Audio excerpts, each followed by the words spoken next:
How do you get a job as a fresh graduate? I always get asked this question by people entering the job market, and the main reason being they really don't have the work experience. A lot of the jobs out there being listed by employers require some form of work experience. And when you're a fresh graduate, you don't have experience. So my first tip is for you to start small. A lot of us really would want to work with these big multinationals, we don't want to work with these local big brands, but that does not always translate to success. We all cannot fit at Safaricom. We all cannot work for UN. We all cannot work for Citibank. We all cannot work for Equity Bank. The opportunities are limited. So I always advise fresh graduates, start small. And by starting small is target the SMEs. They'll be the one most open to giving you that first opportunity. And the reality is all you did is that first opportunity. And the beauty of it, the minute you have something to indicate on your CV, employers are not interested to see these big names on your CV. They just want to see some form of work experience. Then it will be very easy for you to go climb higher, to the next step, and to be even attractive to these big brands. So start small, start where you are. And how do you do this? I mean, target the business owners, people who you go to church with, people who you go to mosque with, people who are known to your family, So these are people who you can have a conversation with, and they'll be more willing to assist you. So starting small is key. The other advice I would give you is look for volunteer opportunities. I'm yet to meet an employer who you'll approach, and they will really, they will not be interested for someone who's willing to offer volunteership, to offer themselves in a volunteership opportunity. The good thing with a volunteer is that even if it's unpaid, you come out with some form of skills. And again, like I said, at the fresh graduate level, you are just looking to build your CV. So volunteership is really important, whether paid or unpaid. The other thing, obviously, would be, again, in the spirit of starting small, looking for internships. It may not really be in your area of training. An example is maybe you trained to be an engineer, and here is a customer service internship. Should you go for it? I would say yes. In the short term, go for it. Work there for 6 months or 1 year, even as you look for this engineering job, because you learn several skills. So starting small, looking for volunteership opportunities, going for internship is really key, even if it's not in your area of training. Because what this does is, as you're still practicing, as you're still learning, you have something to showcase in your CV. And beyond that, you're also learning some soft skills, which is really important in the job market. You're learning how to communicate. You're learning interpersonal skills, how to relate with others. You're learning the needs of a work environment. And these are things which are really key to employers. So the biggest problem I find with fresh Kenyan graduates is we all want to start big. And I was at where you are, immediately after I left University of Nairobi, I would apply for these big jobs, director level, manager level, I would be more attracted to the salary as opposed to that learning opportunity. So if you're a fresh graduate, it's not time to despair, it's time to start small. And if you'd like more advice, please visit our website. We normally have articles targeting fresh graduates. But more than that, subscribe to this channel, and we'll be sending you more tips. Kilimo Chapa, kipindi kinachokuelimisha, kukujuza na kukupa mwanga katika kilimo. Kipindi kilichorahisishwa hatua baada ya hatua kwenye safari ya kilimo na biashara. Nia yetu ni kukupa ujuzi kwa njia ya vitendo, haswa kwenye maeneo ya ufugaji, upanzi wa mimea, magonjwa, magugu na hata wadudu. Tunakupa fursa ya kufahamu kilimo kwa kina. Ungana nasi kila siku ya Jumaa saa 12 jioni katika Kilimo Chapa, makala yako kwenye runinga uipendayo, Maisha TV.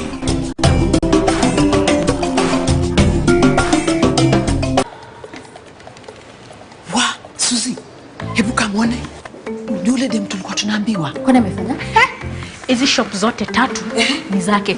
Na next door anachukua pia. Na imagine tuko na haka kitu kamoja tu. Na bodyguards zako na wana. Nasikia wanamshughulikia everything. ATM zake, credit card zake 24/7. Hadi usiku. Kwani 24/7 inamaanisha? That means anamlipia hata bill zake pia. KRA, NHIF, UEFA. Anafanywa zote akiwa ametulia tu hivi. Kitu kingine nasikia ni eti so secure. Kwani kuna bank yake, si vitu kama hizi utakamtu anaenda kwa bank. Nasikia hiyo katu hivi.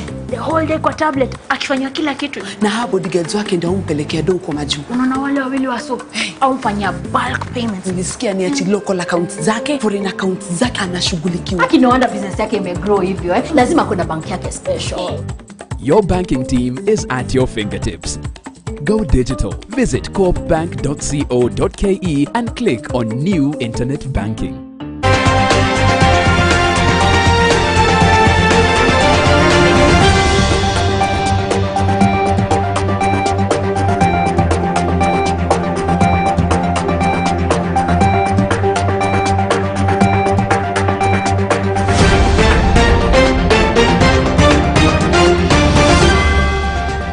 The rejection of 6 judges by President Uhuru Kenyatta continues to raise different reactions from Kenyans leaders, with the latest being the retired Chief Justice David Maraga.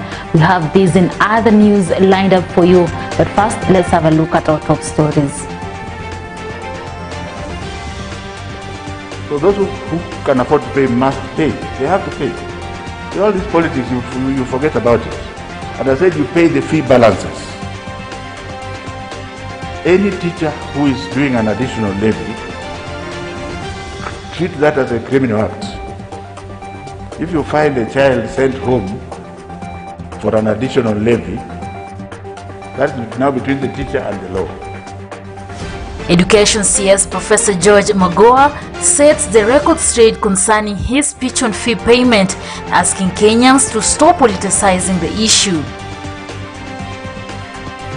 The intelligence, the power to appoint judges, that has been given to the Judicial Service Commission. So he's preferring the views of the intelligence as against those of Judicial Service Commission. Retired Chief Justice David Maraga slams President Uhuru Kenyatta over his rejection of the 6 appeal judges, saying that he will remember President Uhuru Kenyatta as a president who has no regard for the law.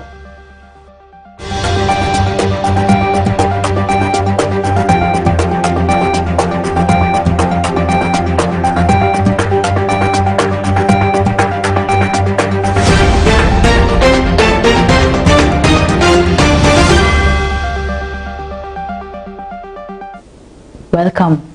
The retired Chief Justice David Maraga has broken his silence over the controversial appointment of 34 judges by President Uhuru Kenyatta, despite a recommendation of 40 by the Judicial Service Commission. Speaking to a local TV station on Wednesday, the jurists say the initial list presented to the President by the Judicial Service Commission was amended. Former Chief Justice David Maraga has thrown spanner on judges' appointment saga and called out President Uhuru over his outright refusal to appoint the 6 judges he rejected. So help me God. Maraga asked the President to appoint the remaining 6 judges and forward the matter of their suitability to the Judicial Service Commission for determination. The former CJ lamented that the reasons as to why they were rejected held no water. He said that the President cannot come and say he has intelligence reports that these people have integrity issues and expect that we take his word for it. The Constitution has not given the intelligence the power to appoint the judges. That has been given to the Judicial Service Commission. So he's preferring the views of intelligence as against those of Judicial Service Commission. Those views of the intelligence have their place. Bring them right, as I said earlier, before the interview is over. He has also questioned Uhuru's intentions, considering he had raised the same issue during his tenure as Chief Justice and still not given an amiable response. He added that the information of the judge's integrity came before he left the CJ's office, but that the JSC was not given the particulars as to why. Maraga on Wednesday termed the judge's rejection as public lynching, adding that they were condemned and hard and this will only ruin their lives and reputation. He termed the president's act as an analogy to portray the judges as corrupt in the eyes of the public. The former CJ further held that the president is in violation of the constitution and has no mandate to hire or reject as he so wishes. He quoted Article 166B of the Kenyan constitution, which states that the president shall appoint the judges in accordance with the recommendation of the JSC. He further said that the president is violating the constitution. With all the court orders issued and statements given, he's still saying that as long as he is the president, he is not going to take the easy way. If, again, I mean, with all the court orders that have been given, with all the statements that are being made, the president is adamant and saying, look, and I saw that in the when he was swearing the judges, he's saying, as long as I'm president, I'm not going to take the easy way. Who says the easy way? You take the law, I mean the law, the way the law requires of you. He said that the law is very clear. When the court has made a decision, with the exception of a stay order, everyone has to comply. With regard to the appointment of judges, the president's position is also ceremonial. The appointing authority is the Judicial Service Commission, and for good reason. This was for good reason. Previously, the president used to pick who he wants to be the CJ, to be the judge. So that when cases are being decided, you don't know what goes on behind the scenes, and the orders are given as the government wants. So do you say then this is a president who's it's his way or the highway? I will say that. Asked on his thoughts on his predecessor's letter to the president, Maraga said he was in full agreement and expressed that if they keep quiet and not question things while the country slides into anarchy, then they are being dishonest and unfair. A president who had no regard for the law. It's unfortunate, but that's a fact. It's a fact. When you have court orders disobeyed from the top, do you know the ramifications of that? Maraga was quoted as saying that the president has no mandate to hire or reject nominees. If we allow this thing to continue, I fear we may not have a judiciary, he stated. To emphasize here is this impunity and particularly disobedience of the court orders is going to grind this country if we don't take care. People are suffering because of that. If the law is enforced as it is supposed to be, people... On Tuesday, in a 4-page barrage, ex-Chief Justice Dr. Willie Mutunga told the president to quit if the burden placed on him to uphold the constitution was too heavy. Though he said he cannot speak for his successor, CJ Martha Koome, Maraga held that it would be unfair to say that there were negotiations when we didn't know for sure. He was quoted as saying her attending the judges swearing in at State House is neither here nor there. Rather, look at the awkward position she found herself in as regards not knowing about the appointment, he said. Maraga, who retired in January, added that this is now CJ Koome's show and Kenyans should let her run it as she sees best. On Thursday, May 3rd, President Uhuru Kenyatta appointed 34 judges to the Court of Appeal, Land and Labor Relations Courts, all of whom were sworn in at State House in Nairobi. 6 judges whose names were forwarded to the president by the JSC did not make the cut. State House in a statement said that the president turned down the nominations of High Court Justices Joel Ngugi, George Odunga, Agrim Chelule, and Weldon Korir to the Appellate Court for failing to meet the required threshold. Maisha TV. Traders in Kasarani Market in Busia County counting losses after suspected burglars broke into their shops at night and made away with property of unknown value. The suspects broke into several shops, including that of a prominent business person, and stole money and fruits belonging to vendors. Mwendo wa saa 6 usiku, saa 5, tulitokea na wavamizi zaidi ya watu 50. Wakavamia hapa Watchmen wetu akajaribu kupiga report polisi, mpaka saa hizi hawajakuja. Hofu yetu hatuna usalama. Biba duka, vitu zote za duka wamebeba zote. Kama ya pesa ya 1350. Na pia pesa pia nilikuwa nimewasha kwa duka pia walibeba.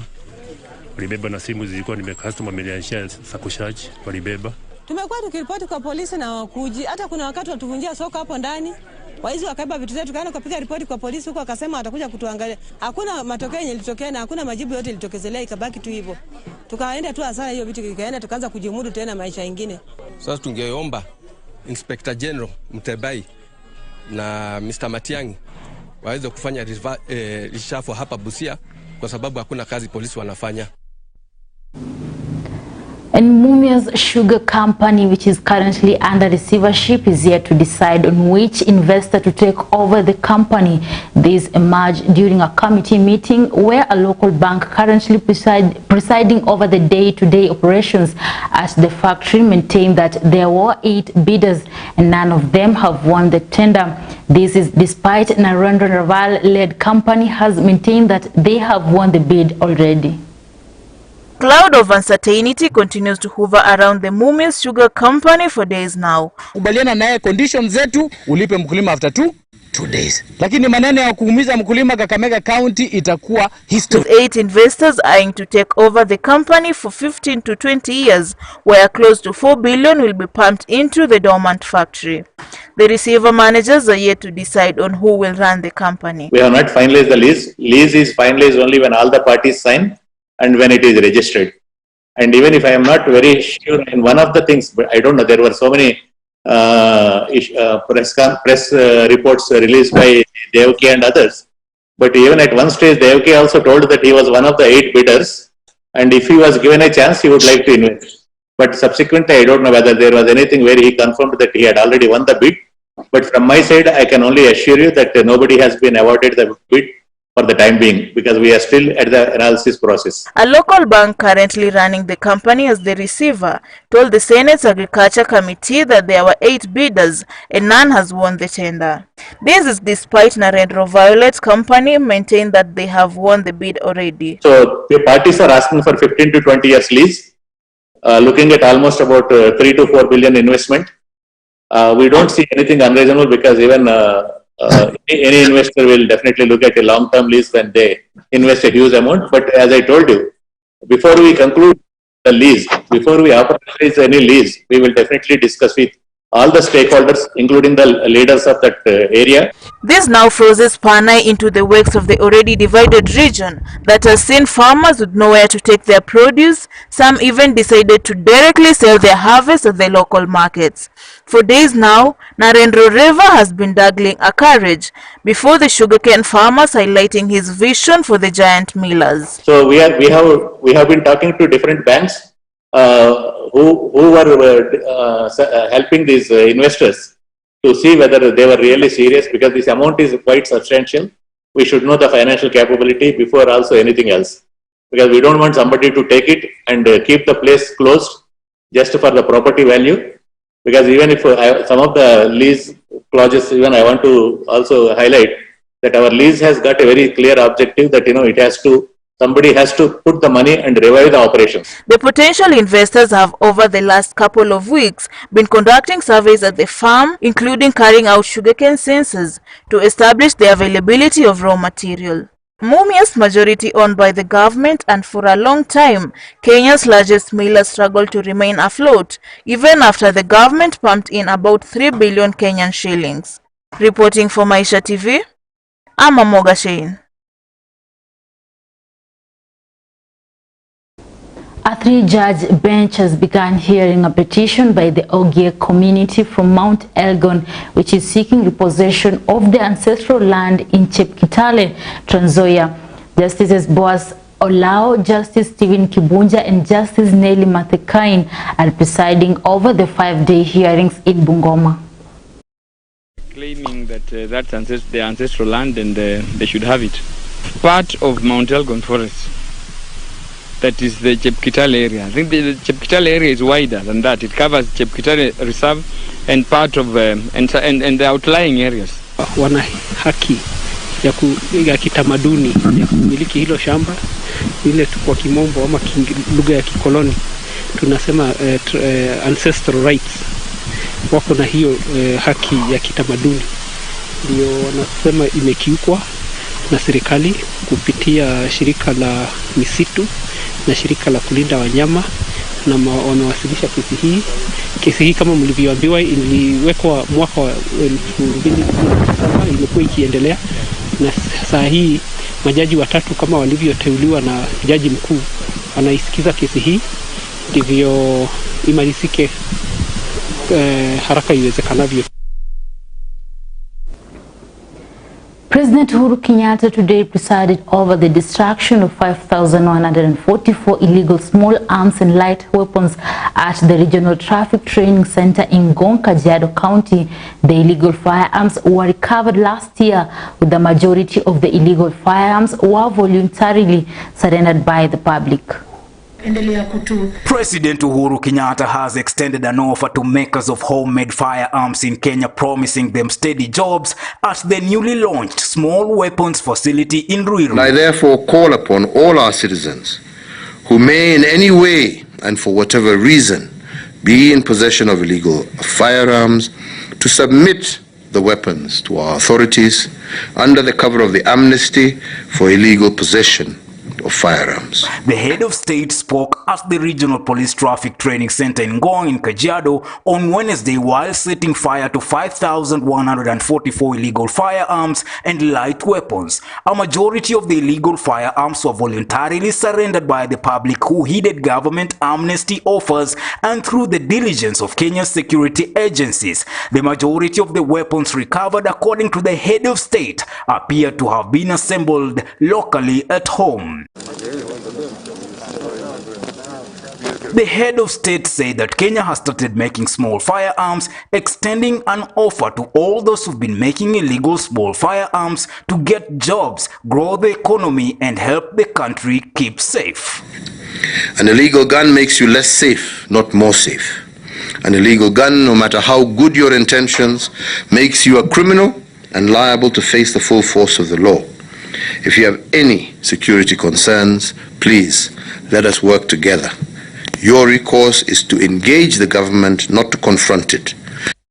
He said that anyone interested in the offer should contact security officers, repudiate the past, and apply for government employment.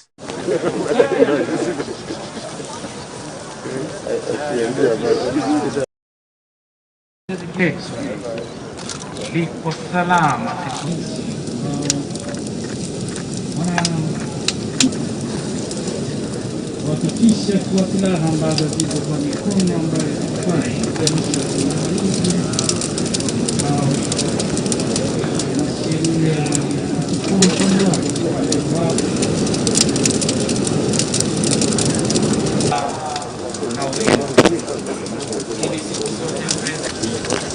Maisha TV. Funeral plans are almost underway for the burial of former Kibwezi Member of Parliament Kalembe Ndile, who passed on last week in Nairobi. According to his family, a second requiem service will be held on Thursday at the Holy Family Basilica ahead of his burial on Friday. President Uhuru Kenyatta is expected to attend the interment.